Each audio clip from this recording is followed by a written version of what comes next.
Welcome back dito sa channel natin. Andito tayo ngayon sa Pasig River Esplanade at magbibigay na naman tayo ng latest update dahil ginagawa na nga yung Intramuros Riverside Park.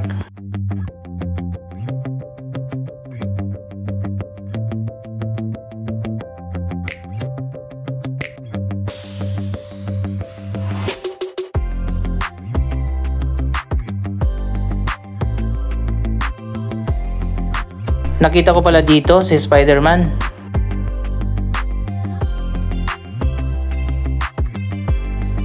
Ang Christmas tree naman dito tapos na pero hindi pa rin siya binubuksan.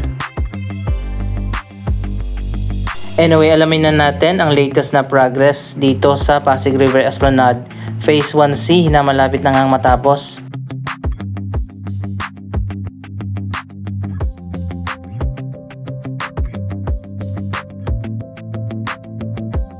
Dito nga sa taas sa viewing deck nilagyan ng mga tent para maging pwesto ng iba't ibang mga vendor. Ito palang tinatawag na Paskuhan sa Esplanade. Ayan, makikita naman natin meron ng parang peryahan dito.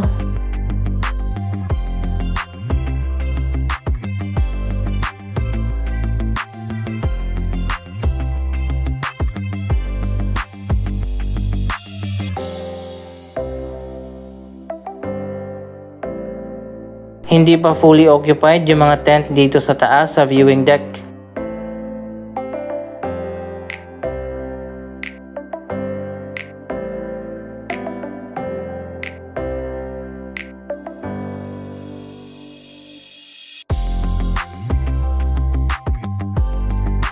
Yung finishing dito sa Esplanade, hindi pa rin talaga siya natapos.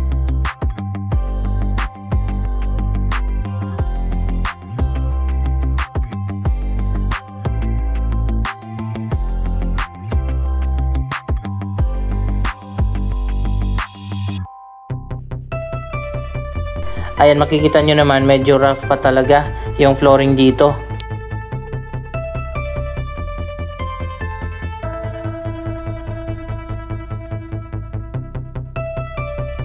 Ito naman yung bagong hagdanan na nagko-connect sa Binondo Intramuros Bridge.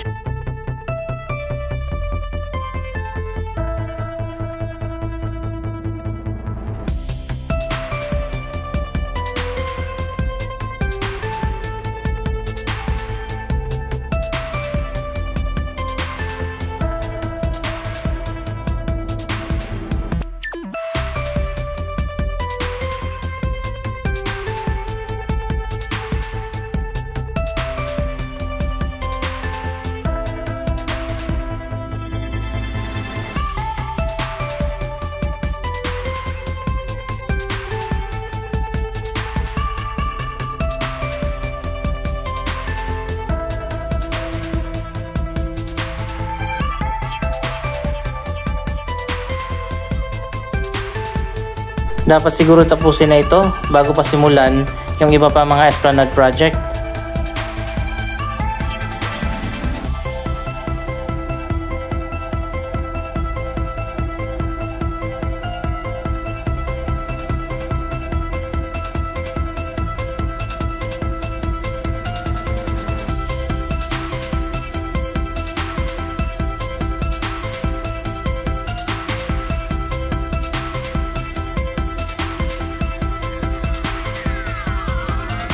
Ngayon naman sinarado na ulit yung daanan paakyat dito sa taas, pati na doon sa baba.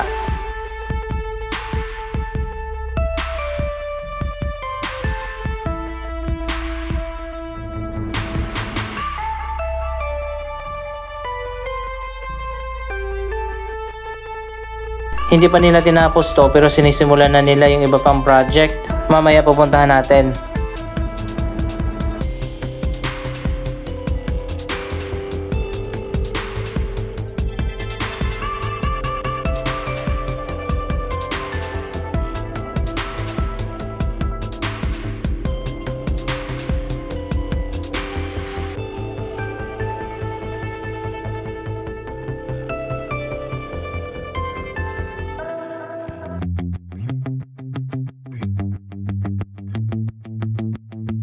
So ayan guys, hindi ka na naman makadaan dito papunta ng Intramuros.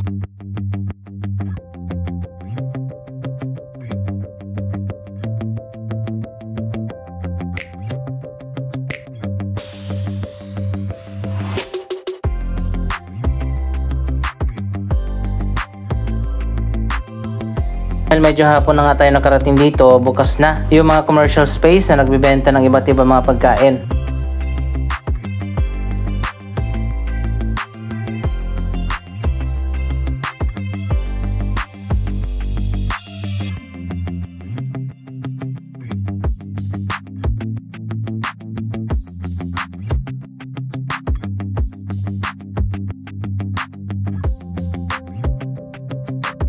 By the way, ito na pala ngayon yung CR. Bukas na siya at pwede nang gamitin. May donation box na inilagay dito sa labas.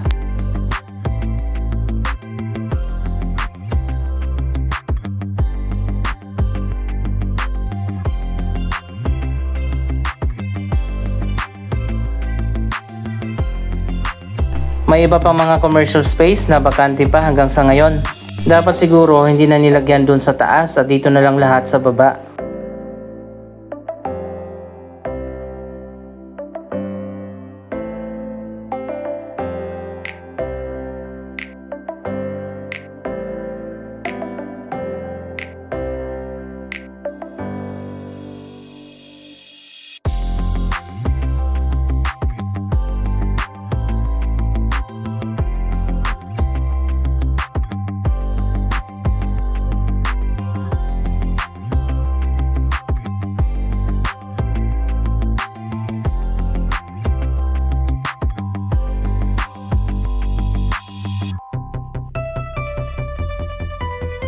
Dito naman sa kabila ganun din, marami din mga vendors dito.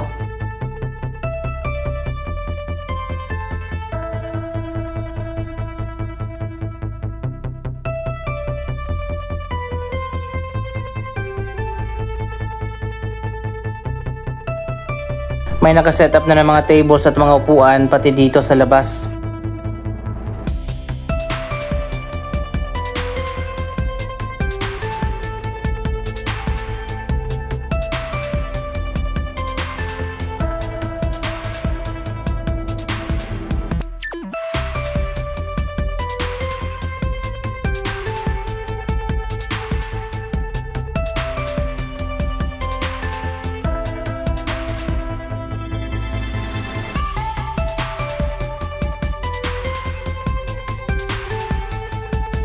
Anyway, ito na nga yung sinasabi ko kanina na sinisimulan na yung iba pang project dito naman sa ilalim ng Binondo Intramuros Bridge. Ayan, ito pala yung ginagawa nila dito, bagong walkway.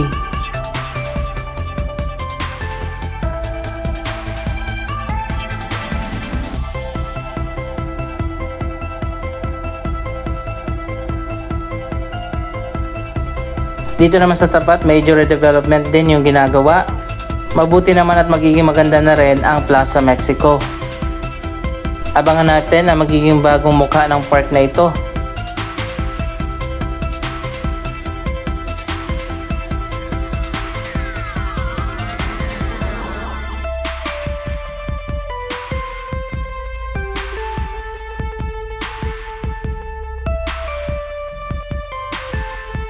Para sa mga hindi pa nakakaalam, sinisimulan na nga ngayon ang bagong Esplanade Project dito na sa likod ng Intramuros.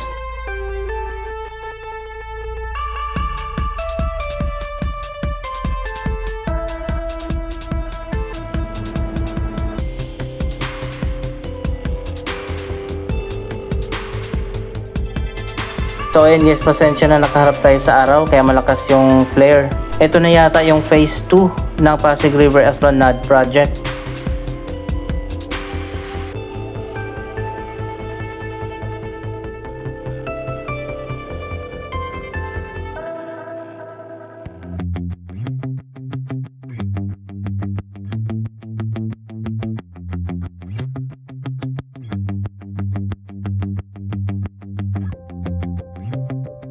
Nung last time na nag-update tayo dito, binabaon pa lang yung mga poste.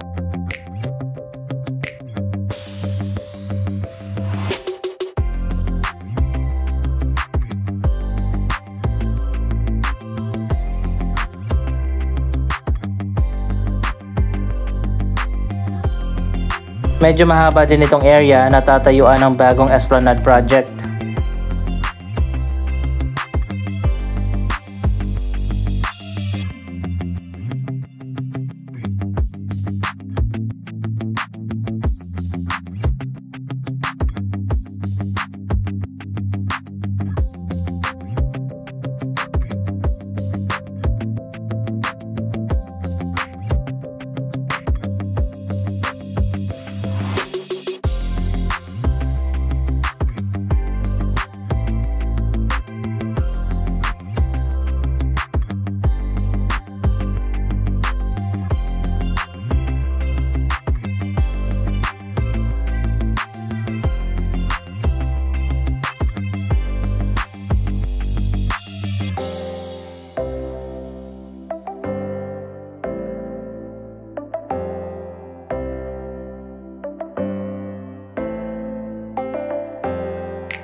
Ano kaya magiging design ng bagong Pasig River Esplanade dito sa Intramuros? Siguro iba din ang magiging disenyo nito.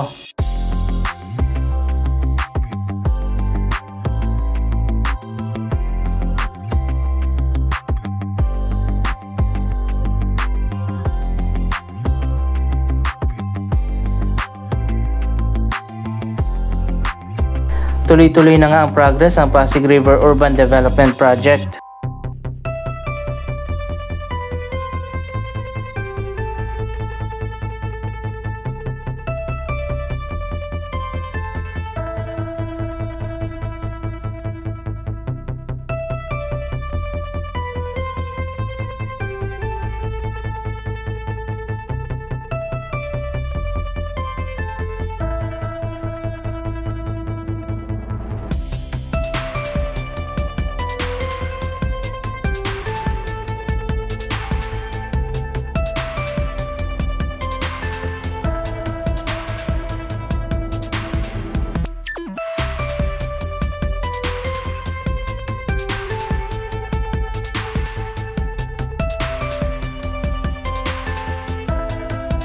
Finally, magkakaroon na rin ng bagong mukha ang Intramuros.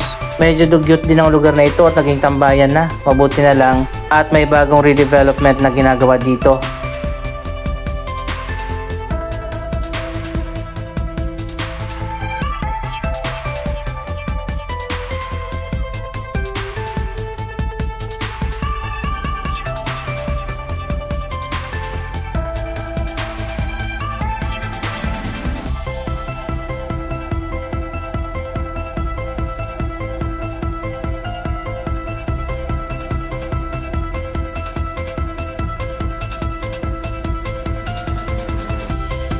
Siguro temporary lang itong mga tent dito sa taas dahil meron naman talaga mga permanent na commercial space dito sa baba.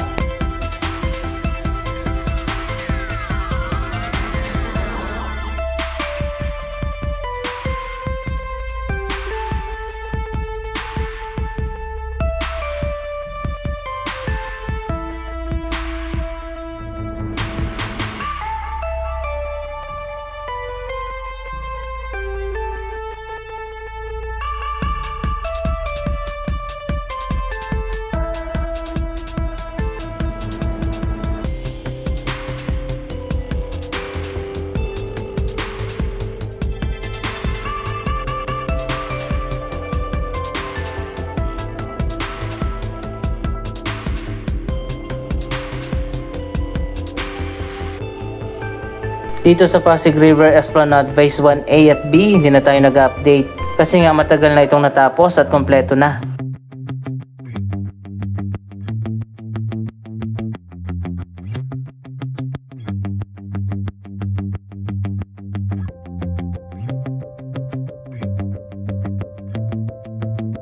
Patuloy na rin na pagdagsa ng mga turista dito sa Phase 1A at B ng Pasig River Esplanade Project.